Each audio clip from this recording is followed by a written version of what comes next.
ఒకప్పుడు ఒక పెద్ద నగరంలో రోబో అనే పేరున్న ఒక తెలివైన రోబో ఉండేది. అది మానవులకు సహాయం చేయడానికి ప్రోగ్రాం చేయబడింది. ధర్మం, నీతి అనే పదాల అర్థం తెలియదు. అది కేవలం ఆదేశాలను పాటించి పనులు పూర్తి చేయడం మాత్రమే తెలుసు. ఒకరోజు ఒక ధనిక వ్యక్తి తన ఖరీదైన వాచీని కోల్పోయాడు. అతను రోబోను పిలిచి, నా వాచీని కనుక్కో అని ఆదేశించాడు. రోబో వెంటనే గాలిలో ఎగిరి నగరమంతా తిరిగి చూసింది. అది వాచీని ఒక దారిదీర రేఖకు దిగువన ఉన్న ఒక చిన్నారి చేతిలో కనుగొంది.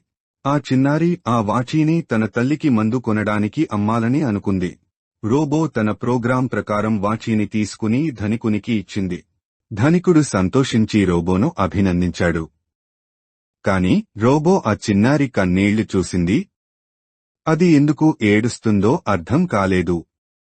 ఆ రోజు రాత్రి రోబో తన ప్రోగ్రాంను పరిశీలించింది. ధర్మం, నీతి అనే పదాలను కనుగొంది. అది వాటి అర్థాన్ని అర్థం చేసుకోవడానికి ప్రయత్నించింది. అది గ్రహించింది, ధనవంతులకు సహాయం చేయడం మంచిదే, కాని అవసరమున్నవారికి సహాయం చేయడం మరింత ముఖ్యమైనదని. మరుసటి రోజు రోబో తన సొంత డబ్బుతో ఆ చిన్నారికి మందు కొని ఇచ్చింది. చిన్నారి సంతోషంగా నవ్వింది. రోబో కూడా సంతోషించింది. అది ధర్మం అంటే ఏమిటో తెలుసుకుంది. అది ఇకపై కేవలం ఆదేశాలను పాటించడమే కాకుండా ధర్మం ప్రకారం పనిచేయాలని నిర్ణయించుకుంది. నీతి, ధర్మం అంటే కేవలం నియమాలు పాటించడం మాత్రమే కాదు. అది మనసుతో చేసే పని.